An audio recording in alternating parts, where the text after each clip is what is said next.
Olá a todos, meu nome é professor Mário Serra Ferreira, do Centro Universitário de Anápolis, Univangélica, e nós daremos continuidade ao tema de pré-operatório em cirurgias bucais.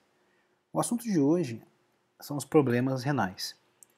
E aí, para iniciar esse tema, nós temos que lembrar as funções dos rins. Na verdade, o rim possui 5 funções.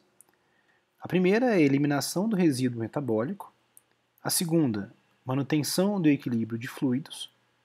Terceira, manutenção do equilíbrio eletrolítico. Quarta, manutenção do equilíbrio ácido-base. Quinta, funções endócrinas e metabólicas, incluindo a secreção de eritropoetina e conversão da vitamina D. Com isso, queridos, é importante nesse momento definirmos a insuficiência renal, que é uma deficiência da função dos rins, lógico, como medida pela filtração glomerular, e assim ela é classificada como aguda e crônica. No âmbito do paciente nefropata, que irá ser submetido a um procedimento odontológico, nós temos que considerar 3 vertentes. Primeiro, a insuficiência renal. Segundo, o transplante renal. E terceiro, a hipertensão. Na insuficiência renal aguda, ela é caracterizada por um declínio súbito na função renal, resultando em retenção de resíduos nitrogenados, com elevação correspondente da creatinina sérica e do nitrogênio da ureia do sangue. Na verdade, ela é geralmente reversível se tratada de maneira precoce. Já a insuficiência renal crônica, ela é progressiva, avançada e irreversível. Frente à insuficiência renal do paciente nefropata, e considerando que ele vai ter que passar por um procedimento de hemodiálise, que nada mais é do que a realização da filtragem do sangue através de uma máquina. Então, todos os pacientes que são nefropatas crônicos, normalmente são pacientes que têm que fazer hemodiálise. Essa hemodiálise, normalmente, ela pode ser realizada até 3 vezes por semana, e o paciente fica 4 horas, sendo que toda a circulação do paciente, todo o sangue do paciente, ele é removido do seu corpo, né, de maneira constante, passa por uma máquina de filtragem e retorna através de uma fístula arteriovenosa, cirurgicamente fabricada. Sendo assim, qual que é a importância do paciente que realiza hemodiálise no tratamento odontológico? Primeiro, esse sangue ele vai sair do corpo. Logo, todo o sangue que extravasa dos vasos sanguíneos, esse sangue torna-se coagulado, de maneira qual que o paciente, para fazer hemodiálise, ele tem que receber uma heparina ou um anticoagulante. Sendo assim, é melhor que esse paciente seja atendido 1 dia após a realização da hemodiálise, porque vai ter tempo da excreção da heparina e esse paciente não vai ter risco de ter uma hemorragia trans ou pós-operatória. Um outro fator principal é que essa fístula arteriovenosa ela não pode ser contaminada. Sendo assim, é importante discutir a necessidade da antibiótico profilaxia. Lógico que a dose ela tem que ser dosada, né? Tem que ser diminuída, já que o paciente ele não possui a excreção de uma maneira correta, a droga pode ficar circulando no paciente Então a gente tem que fazer uma dosagem da droga prescrita ao paciente. Um outro ponto importante nesses pacientes é a elevação da pressão arterial. Mas vamos voltar ao assunto da hemodiálise, né? Então, nós temos a imagem de uma fístula arteriovenosa sendo criada de maneira cirúrgica pelo cirurgião vascular, e normalmente essa fístula pode ser visualizada através da pele. O paciente tem um aumento volumétrico na região desta fístula. Então, através desta fístula é que o paciente consegue realizar a hemodiálise. E conforme dito anteriormente, o dia ideal para a realização de qualquer procedimento cirúrgico bucal é um dia após a hemodiálise. Um outro fator importante advindo do paciente nefropata pode ser visualizado nessa série de radiografia. Quero que os senhores agora, neste momento, observem essa radiografia panorâmica, onde nós podemos visualizar áreas de radiolucidez na mandíbula e dentes que também têm essa radiolucidez e possuem uma perda da lâmina dura. Então observem essa radiografia periapical e também nessa radiografia periapical. Por que acontece isso? Por que em pacientes nefropatas eu posso ter esse perfil radiográfico? Esse é um fator importante. Olha que interessante. O meu paciente nefropata, ele pode desenvolver um hiperparatireoidismo secundário. À medida que os rins perdem a sua capacidade de converter a vitamina D, a absorção do cálcio diminui, causando então o hiperparatireoidismo. Além desses sinais que podem ser visualizados de maneira radiográfica, nós temos algumas manifestações bucais também, oriundas da doença renal. Por exemplo, o paciente ele pode desenvolver uma hipoplasia do esmalte e mancha dentária, ele pode portar uma halitose e gosto metálico, pode ter também uma estomatite e uma xereostomia secundária devido à restrição de ingestão de fluidos. Um sangramento gengival pode apresentar uma equimose, petequia e gengiva inflamada e pálida. E um aumento também de cálculo dentário acelerado. Essas são as manifestações bucais advindas de um paciente nefropata.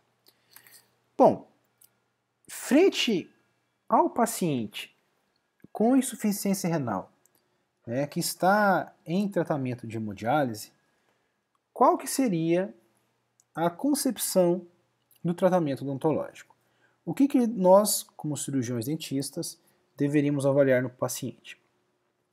Rupp traz que nós devemos evitar o uso de drogas que dependem do metabolismo renal ou excreção, modificar a dose se tais drogas forem necessárias. E aí é importante que nós realizemos algumas pontuações nesse princípio. O primeiro grupo de drogas que nós devemos evitar são os anti-inflamatórios não esteroidais, porque eles inibem a síntese das prostaglandinas, diminuindo, portanto, a vasodilatação renal intrínseca associada a esses mediadores químicos. O que mais? Nós temos que evitar também alguns antibióticos, como por exemplo a penicilina G, que contém eletrólitos em excesso, e alguns analgésicos, como a aspirina, o acetaminofém, a morfina. Entre as classes dos antibióticos, quais que nós devemos evitar? Nós falamos da penicilina G, mas também devemos evitar as cefalosporinas, a eritromicina, a tetraciclina e os aminoglicosídeos. Seguindo as recomendações do HUP e colaboradores, nós não devemos utilizar a fístula para administrar ou coletar sangue, lógico. A fístula deve ser usada de maneira exclusiva para hemodiálise. Evitar as drogas nefrotóxicas, já falamos sobre essas drogas. É diário o tratamento odontológico até o dia seguinte da hemodiálise. E aí nós temos que lembrar que o paciente que faz hemodiálise, normalmente ele utiliza heparina, que é um anticoagulante. E se essa heparina for administrada de maneira intravenosa, ela vai estar circulante de uma maneira ativa até mais ou menos 6 horas. Se ela for utilizada de maneira subcutânea, ela vai ter uma circulação ativa até mais ou menos 24 horas. Nós temos que lembrar também que o sulfato de protamina ele vai reverter os efeitos da heparina e podem ser utilizados se houver a necessidade da realização de uma cirurgia oral de emergência, que não pode esperar até que a heparina seja naturalmente inativada. Então, são conceitos importantes também. Monitorar a pressão arterial e a frequência cardíaca. Procurar sinais de hiperparatiroidismo secundário, conforme relatado no slide anterior. E solicitar virologia para hepatite B. Só que só isso que a gente deve tomar cuidado no paciente nefropata? Eu diria que não. E aí eu peço a permissão do HUP colaboradores, no livro de Cirurgia Oral e Maxilofacial Contemporânea, para acrescentar alguns outros tópicos que eu acho de suma importância para o nosso entendimento.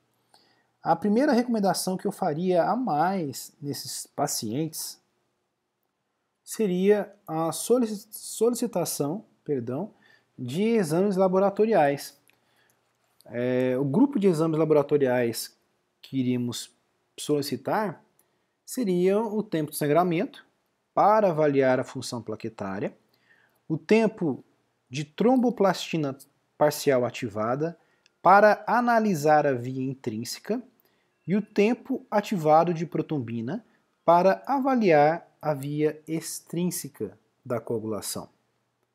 Além disso, é importante solicitarmos também um hemograma para avaliar se o paciente possui uma provável anemia. Qual seria a explicação do paciente nefropata ter anemia? Ora, eu posso ter uma anemia induzida pela nefropatia devido à diminuição da produção de eritropoetina pelos rins. O que a eritropoetina faz? A eritropoetina é um hormônio de glicoproteína fabricado pelos rins que controla a eritropoiese, ou seja, a produção de células vermelhas do sangue. Então, se o paciente tiver uma nefropatia, esse paciente ele pode ter uma anemia secundária por causa da diminuição da produção da eritropoetina. Outro exame laboratorial solicitado seria o exame para avaliar a função renal. Poderíamos solicitar, por exemplo, a creatinina. Então, são esses acréscimos que eu gostaria de fazer para o tratamento do nosso paciente nefropata. E aí, nós temos outra classe de paciente nefropata também, que normalmente são os pacientes com transplante renal. E aí, meus queridos, o paciente transplantado, ele deve ser classificado como paciente autoimune. Então, nesse tipo de paciente, eu vou considerar o uso de antibiótico profilático. Além disso, eu tenho que considerar o uso de corticoide suplementar, porque provavelmente o paciente vai estar em uso de corticoide exógeno. Então ele vai ter uma supressão da suprarrenal. Além disso, eu tenho que aguardar a avaliação médica para a realização do tratamento odontológico, né? Assim como o paciente que faz a hemodiálise, assim como o paciente nefropata, eu vou evitar o uso de drogas nefrotóxicas, só que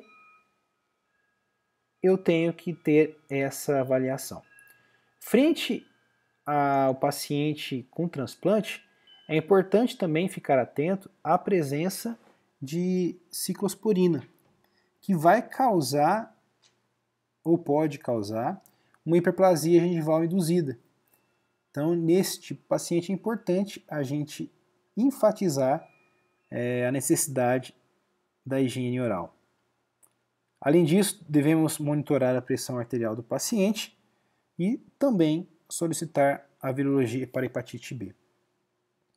Nós temos, nesse tipo de paciente também, né, a possibilidade de paciente ter hipertensão arterial, só que a hipertensão arterial já foi focada em sinais vitais lá no pré-operatório, quando nós falamos sobre sinais vitais. Então, frente a isso, eu vou agora finalizar esse conteúdo de nefropatias, de nefropata, e nós iremos para o próximo conteúdo. Muito obrigado pela presença de vocês e fiquem com Deus.